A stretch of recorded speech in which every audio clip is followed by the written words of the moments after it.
कल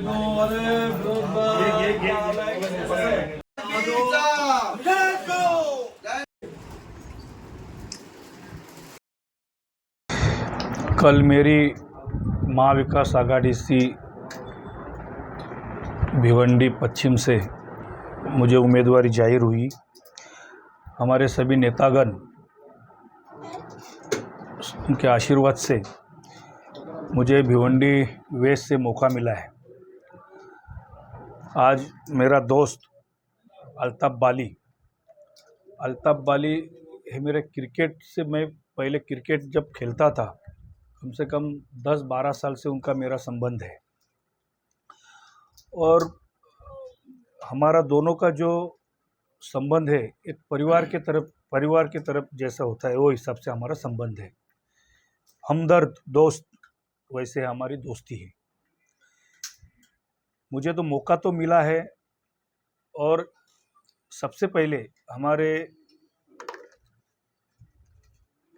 आदरणीय राहुल जी गांधी, हमारे राष्ट्रीय अध्यक्ष आदरणीय मल्लिकार्जुन खड़गे साहब, हमारे कांग्रेस पार्टी के नेता आदरणीय सोनिया जी गांधी, शरद पवार साहब जो राष्ट्रवादी के सर्वेसर्वा है शरद पवार साहब, और शिवसेना के पक्ष प्रमुख आदरणीय उद्धव ठाकरे साहब, समाजवादी पार्टी के सर्वेसर्वा आदरणीय अबू आसिम आजमी साहब, हमारे कांग्रेस पार्टी के प्रदेश अध्यक्ष आदरणीय नाना भाऊ पटोले साहब, विधिमंडल नेता हमारा माजी अध्यक्ष आदरणीय बाला साहब थोरात, इनके आशीर्वाद से मुझे भिवंडी से कांग्रेस पार्टी की उम्मीदवारी जाहिर हुई है। आज जो भिवंडी की जो परिस्थिति है, वो परिस्थिति जबकि मैं जैसा हमारे मुस्लिम बांधव का जो रमज़ान महीना आता है, और रमज़ान महीना ख़त्म होने के बाद में जब ईद आती है, वो टाइम पे मैं हर घर जाता था, हर गली गली जाते थे, लेकिन जो कोई रास्ते जो है कोई हिसाब से रास्ते नहीं है। रास्ते है या डंपिंग ग्राउंड है, वही समझ में आता नहीं। आज पावर लूम की जो समस्या है, बहुत बड़ी समस्या है। आज एजुकेशन में अगर महाराष्ट्र के अंदर अगर सबसे कोई पीछे है तो ये अपना ठाना जिला है, भिवंडी तालुका है। क्या अपने भिवंडी तालुका में आप मेरे को बताओ, ना कोई इंजीनियर कॉलेज है, ना कोई मेडिकल कॉलेज है, कोई कॉलेज नहीं है। सब हमारे बच्चे लोग बाहर डिस्ट्रिक्ट में जाके पढ़ के आते हैं। मैं कोशिश करूँगा कि भिवंडी के अंदर जो फैसिलिटी चाहिए वो फैसिलिटी लाने का। वो मैं क्यों वादा करता हूँ, उसका कारण यही है कि जो 2024 में महाविकास आघाड़ी जो लड़ रही है, उसमें करीबन 250 सीट महाविकास आघाड़ी की चुन के आएंगी और महाराष्ट्र के अंदर महाविकास आघाड़ी की सरकार बैठेगी। जो मुख्यमंत्री बनेगा वो महाराष्ट्र के अंदर वो महाविकास आघाड़ी का बनेगा। और मैं इसके लिए वादा कर रहा हूँ कि जो भिवंडी की जो विकास जो 10 साल पीछे है, उसको मद्देनज़र रखते हुए भिवंडी में मेरे हाथों से ज़्यादा विकास कैसा होएगा, उसके ऊपर मैं ध्यान दूंगा। रास्ते का तो बहुत फिलहाल ये है मामला है। उसके बाद में अपना आईजीएम हॉस्पिटल है। आईजीएम हॉस्पिटल में जो कोई गरीब मरीज रहते हैं, उनको अपन लेके जाते हैं, कोई किस्म का उधर मशीनरी नहीं है, पूरे मशीनरी गंज पड़ी है। ऑपरेशन तो मुझे नहीं लगता कि उधर ऑपरेशन होते हैं ऐसे। सिर्फ डॉक्टर का जो उसका फॉर्मेलिटी है, वो फॉर्मेलिटी करते हैं, फिर जाओ सायन जाओ जे वही होता है भिवंडी के अंदर। बराबर ना, जो बोल रहा हूँ सही बोल रहा हूँ। भिवंडी के अंदर ये परिस्थिति है। आज हमारे गरीब जो लोग हैं, जिनको 10,000 महीने का पगार मिलता है, कितना 10,000, उनको महीने का 6-7 हज़ार रुपये टोरन का बिल आता है। गरीब क्या करेगा? जो 10 साल से मैं देख रहा हूँ, 2014 से लेके अभी 2024 तक इधर जो लोक प्रतिनिधि जब चुनाव आता तब यही बोलते हैं कि मुझे चुना के दो, जिता के दो मुझे, सबसे पहले मैं तोरण बाहर करूंगा। लेकिन कोई तोरण बाहर नहीं करते। लेकिन दयानंद चौरगे इतना वादा करता है कि मैं सबसे पहले जो ध्यान दूंगा तो टोरो पावर पे ध्यान दूंगा। क्यों वादा करने का यही मकसद है मेरा, क्योंकि मेरी सरकार आ रही है। आने वाले पिछले 10 सालों से जो एमएलए रहे हैं महेश चौगले, सीधा आपकी फाइट उनसे ही है, तो उसको लेकर आप लोगों की किस तरह का रणनीति बनाए, आप किस तरह से इलेक्शन कॉन्टेस्ट करेंगे? देखो, मैं यही आपको कहना चाहता हूँ कि 2014 से लेके 2019 तक देवेंद्र जी मुख्यमंत्री थे, भारतीय जनता पार्टी की सरकार थी। उसके बाद में अभी वापस महाआघाड़ी की सरकार थी, लेकिन खोके दे के वापस वो लोगों ने 3 साल महायुति की सरकार बैठी। इसका मतलब जो पश्चिम से जो एमएलए है उनको 8 साल जो है वो उनको सरकार में मिली थी, लेकिन जो उनको करने का था वो उसने कर नहीं पाया। सभी जो भिवंडी में जितने भी रहने वाले जो अपने जनता है, सबको पता है कि जो ये 10 साल में उन्होंने जो करने का था वो किया नहीं।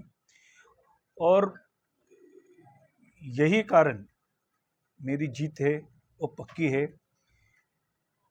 20 नवंबर को चुनाव है, सबसे ज़्यादा वोट मुझे मिलने वाला है। और 23 नवंबर को मतलब जो भिवंडी में कभी नहीं हुआ वो चमत्कार हो गया, और ज़्यादा से ज़्यादा से वोट से मैं चुन के आऊँगा, इतना मैं आपको विश्वास दे रहा हूँ। सर, जिस तरह से कल आपके टिकट का अनाउंसमेंट हुआ, उसके बाद से आपकी ही पार्टी के लोग जो है आपके अगेंस्ट में बोलने लगे कि ये जो टिकट गया है आपको, इसका विरोध किए। इसको लेकर आप किस तरह से काम कर रहे हैं और पार्टी के लोगों को किस तरह से मनाएंगे? देखिए, जैसे कि मैंने कांग्रेस पार्टी से उम्मीदवारी मांगी थी, वैसे वो लोगों ने भी उम्मीदवारी मांगी थी। मैं उनके ऊपर कोई ये नहीं कर रहा हूँ, लेकिन हमारे ऐसा कोई ने कुछ नहीं होएगा, सब लोग साथ में है। मैं सभी के पास जाके मिलता हूँ। मैं अभी हमारा कॉरपोरेटर जो तला मोमिन था, उन्होंने भी पार्टी का फॉर्म भरा था, उनको भी मैं मिल के आया। जो हमारा कॉरपोरेटर संजय भुई, उन्होंने फॉर्म भरा था, उनको मैं मिल के आया। और रमाकांत भुई, उन्होंने फॉर्म भरा था, उनको मैं मिल के आया। हमारी नेता रानी अग्रवाल, उन्होंने फॉर्म भरा था, उनको भी मैं मिल के आया। हमारे अनस अंसारी, उन्होंने भी फॉर्म पार्टी का भरा था, वो तो मेरे साथ में ही है। ऐसा सबको मिल रहा हूँ। और हाल ही में जिन्होंने ज्वाइन किया, विलास पाटिल, उनका भी नाम काफी सामने आ रहा है, वो भी इस चीज को लेकर बता रहे हैं कि अभी पिक्चर बाकी है। तो क्या लगता है आपको कि उनका टिकट मिलने के चांसेस हो सकते हैं? नहीं, वो जो हमारे हाईकमांड जो है, हमारे पार्टी के बड़े नेता लोग हैं, वो उनको मनाएंगे और वो भी हमारे साथ में ही रहेगा। हमारे साथ मौजूद है खाड़ी पार खूनी ग्राम पंचायत के मेंबर है। सर, जिस तरह से आज यहाँ पर दयानंद चौरगे जी आए और आपकी जो ग्राम पंचायत है खाड़ी पार खूनी ग्राम पंचायत, उनका समर्थन दिया गया, तो किस मुद्दे पर दिया गया? सबसे पहले तो मैं कांग्रेस कमेटी का शुक्रिया अदा करता हूं कि उन्होंने दयानंद चौरगे ऐसे साहब का इंतखाब किया और उनको टिकट दिया। बहुत अच्छी बात है ये, और मुझे उम्मीद है कि 22 साल के बाद में, 25 साल के बाद में हमारे सामने कोई ऐसा कैंडिडेट आया है जो बीजेपी को टक्कर दे, और हमको इंशाअल्लाह दयानंद चौरगे साहब ही जीतेंगे। और हमारा पूरे बॉडी का समर्थन, ग्राम पंचायत खूनी, सरपंच, उप सरपंच और जितने सदस्य हैं, सब दयानंद चौरगे के साथ में हैं। जिस तरह से अटकलें लगाई जा रही थी, उम्मीद लगाई जा रही थी किसी माइनॉरिटी के किसी शख्स को दिया जाएगा, तो उसके बाद दयानंद जब चौरगे को जब दिया गया तो उसमें पार्टी के लोगों ने, यानी कांग्रेस पार्टी के कुछ लोगों ने विरोध किया। उसको आप लोग किस नज़रिए से देखते हैं? देखिए, पार्टी किसी एक को टिकट देती है, और रहा माइनॉरिटी का सवाल, तो मेरे हिसाब से मैं क्या, एक आम आदमी भी ये बोलेगा कि माइनॉरिटी के अंदर ऐसा कोई दिग्गज चेहरा नहीं है जो बीजेपी को टक्कर दे सके। दयानंद चौरगे साहब को जो टिकट दिया गया मैं हिंदू मुस्लिम की बात नहीं करता हूँ, एक सेकुलर आदमी की बात करता हूँ, सेकुलर पार्टी की बात करता हूँ। दयानंद चोरगे को उनके पिताजी के टाइम से मैं जानता हूँ। मोतीराम चोरगे साहब मेरे साथ में पंचायत समिति में थे, मैं उनके पिताजी का अच्छा दोस्त था। कांग्रेस कमेटी ने जो निर्णय ली ये बहुत अच्छा और सोचा समझा निर्णय है। और ये जो लोग नाराज़ हो गए तो ये सिर्फ अपना मफाद देख रहे, पार्टी का मफाद नहीं देख रहे, ये अपने मफाद के लिए लड़ रहे हैं।